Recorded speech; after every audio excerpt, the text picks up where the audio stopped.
Welcome back. We've got Newbury 315 coming up. We've also got the Super Sprint. We're going to preview that in detail. We've got Jump In from Market Raisin, where we go direct to Market Raisin. A bit of rain there, and we just saw Aidan Coleman in a thunderstorm. Yeah, he's on his way, and it was hammering it down. So that doesn't. I don't know where he was. Right, well, let's hope we can get on with the clerk of the calls later on, and everything's fine. So I really hope that everything's fine from that point of view. Sam, we're going to go over to Sam for some more of your jumper doubles. Let's go over to Sam. Yeah, thanks, Peter. Yeah, so I've had a few more in. I've had Mulkers, who's oddly, you've tweeted my exact selections, which will come on later into the show. You obviously think Peter Bowen's going to be in fine form today, like me. Rolling Moore in the 255 and Book and Dano, my two selections later on, if we'll be getting time to talk about those. I also had a few tweets in about Bobby's selection of Al Kazim. Chester Mike doesn't think that horse is going to be coming back to anything like its best form, and that the French thing actually looks quite classy. Your words, not mine.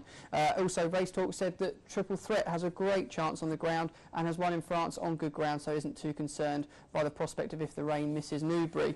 I've also had another tweet in from Bernie Kirkland to say they're going for Slim Pickens and Kai in those jumper doubles. Keep them coming in. Just need to tweet them in the 255 and that 330 at Market Raisin. But keep your tweets about other things coming in, be it general racing news. Also, don't forget the email bar that should be coming up across the bottom of the screen. If you want to take our panel to a bit more of a task than 140 characters, you can do so, and I'll read the best ones out.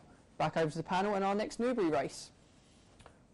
Not quite the next Newbury race, because we've got Melissa Jones on the line. And just before we go to Melissa, just as Sam said there, info@betracingnation.com. If Twitter's not your thing and you're watching at home and you want to have a little go at Bobby, and to be fair, we all like to have a little go at Bobby on a Saturday morning, info@betracingnation.com. So once more, info@betracingnation.com. Hopefully that will come across on the bottom of the screen, and you can even headline it "Abuse Bobby," and I'm sure that we will read it out. But next week we'll have to be really apologetic to Bobby if Al Kazim goes and trounces up. Yeah, which will happen. Absolutely. And I can also say you're not the only one that has gone for Al Kazim. Now every week we have Melissa Jones on the phone, and she last week picked a 9-to-1 winner. Before that was a 22-to-1 winner. Today she has gone for Al Kazim. But good morning, Melissa. Good morning, Peter. How are you? I'm fine, thank you. Before we start talking about the madness surrounding Al Kazim and your selection for that, let's talk about your Market Raisin selections today. And the first one of that is in the 220 with Clark's Choice. It is indeed, Peter. It's 12-to-1 Clark's Choice. I'm pleased to hear the heavens have not opened at Market Raisin. The going is good there and has been watered. Now, this is a really classy sort, Clark's Choice, taken in the Aintree and Cheltenham festivals last year. Really good horse. The trainer's in red-hot form. William Jarvis's horses have come third, second, first and third on their last few runs, and the stable's on a crest of a wave, really.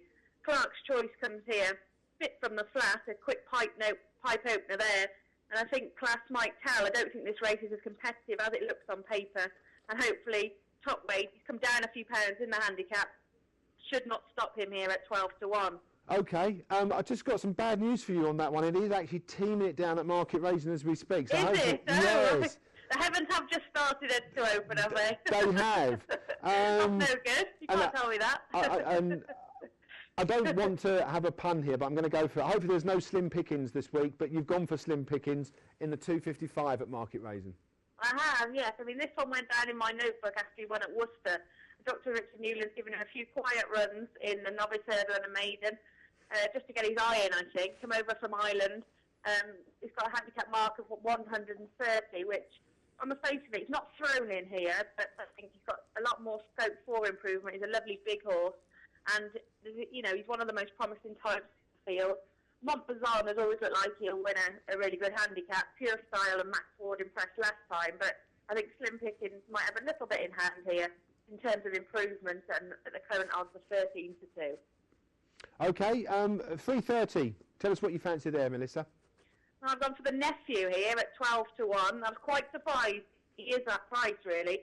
All the money is coming for AP McCoy, and it's a gimme. No surprise there.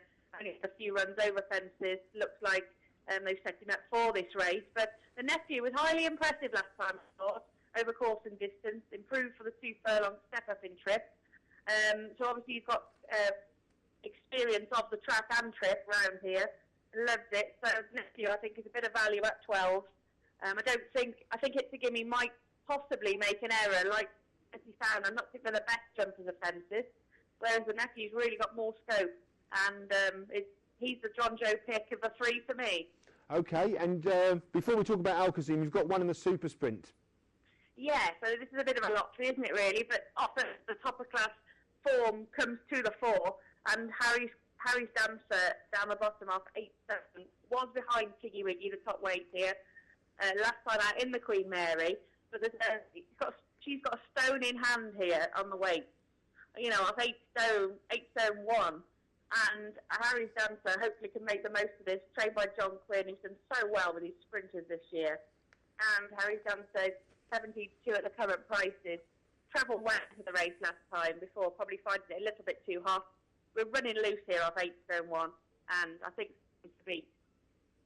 Okay, and finally, you're in the mad camp today, or are you? We'll find out next week. Alcazim, 240. But we've obviously explained the reasons why, but what's your reasoning behind that selection? Well, Alcazim is a typical horse for John Deere. He always has horses that improve with age, and several horses go to stud and sometimes they don't come back the same. It's tricky, but I do think Alcazim, can show his class here. He escapes the penalty in his listed race. Roger Charlton's taken plenty of time to sort of get him back to his best. So, that he's been having a bit of pampering there at Roger Charlton's, because I know Grove Stud, which is in my patch where he was born, he'll be going back there after he's retired.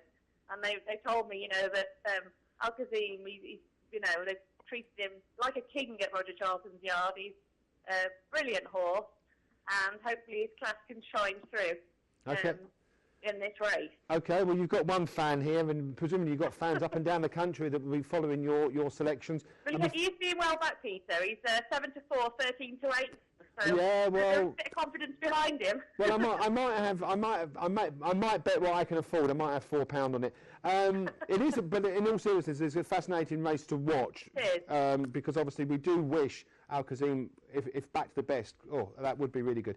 And finally, I don't think he even needs to be back to his best to win this, Peter. It's not that great a race. No, sure, but my point being, Melissa, I'd like to see the horse come back and win by 6 or 7 lengths. Then we've got some real competition later on in the season. I take your point, though, but if it just wins the race by half a length, I don't think it proves anything. No, but still, a win's a win, and that's what we're looking for. A win's a win, absolutely, Melissa. And before you go, where's your best bet of the day? Your Saturday sizzler of the day. Saturday sizzler of the day is the nephew. I just think at 12-1, he's been overlooked here. I know he's got a £10 ride in the handicap to defy. Course and distance form often pays in this race, and it's the nephew who's the best bet of the day for me. Okay, I wish you could see the face of Jimmy off camera, but anyway.